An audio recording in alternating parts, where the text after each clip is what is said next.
Hi, I'm Dr. Ho. I have no financial interest to disclose.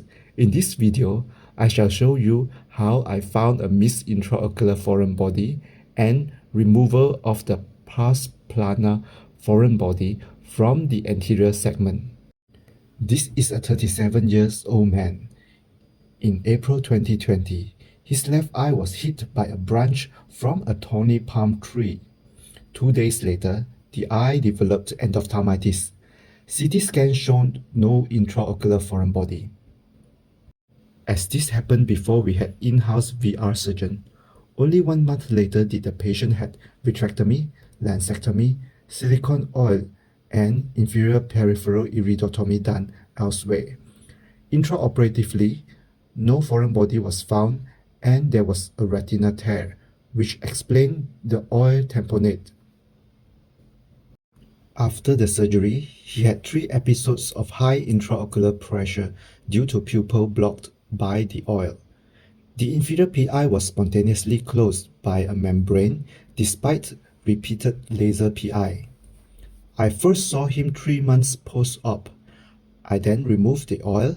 Intra-op, no foreign body was found. Post-op, the intraocular pressure was normal. After that, there were 2 occasions of recurrent uveitis whenever the steroid drops were tapered to less than 4 times a day.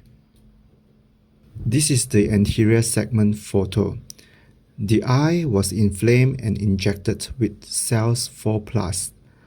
Pupil was eccentric, peaking temporally, where there was a limbal corneal scar. The PI was still covered by a membrane. It's aphakic.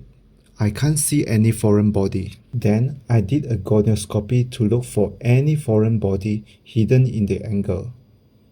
There was no foreign body in the angle.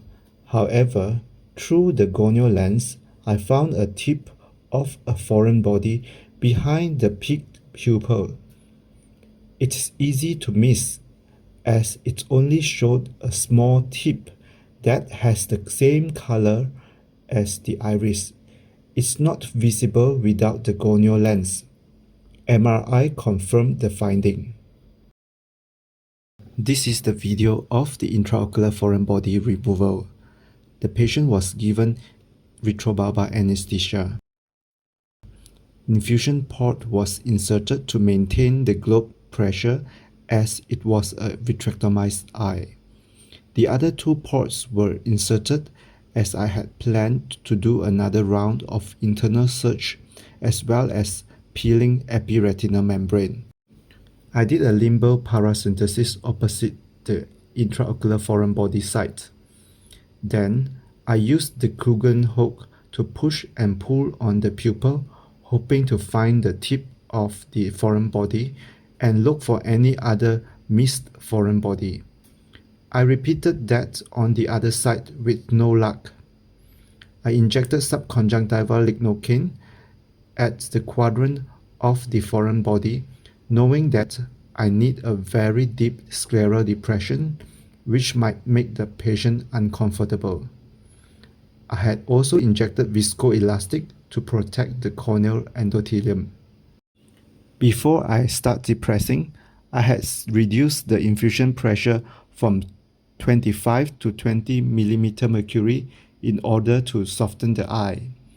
You can see how anterior the scleral depression was, just right behind the limbus. I thought I had found the foreign body, but my assistant thought that was the infusion cannula. To convince him as well as to confirm my finding, I repeated the depression again, this time showing both the infusion cannula and the foreign body. The infusion cannula has a metallic color and was more posterior and inferior in location. Using a 23 gauge serrated forceps, I went from the opposite limbal paracentesis to pick up the tip and pull it out, taking care not to drop it into the posterior segment on the way across the pupil. It's important to hold the foreign body along its length so that the foreign body will not get trapped at the exit wound. Here, I didn't hold it exactly along its length, but it's okay during the exit with a bit of wriggling. This is the thorn that was removed, measuring 1.5 mm. 1 month post-op, best corrected visual acuity was 612.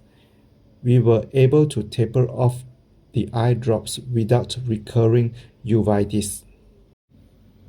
What I had learned from this case are: suspect intraocular foreign body in a case of open globe injury with recurrent uveitis or recurrent PI closure. Don't just look at the angle when doing gonioscopy. A missed foreign body might reappear later with possible migration.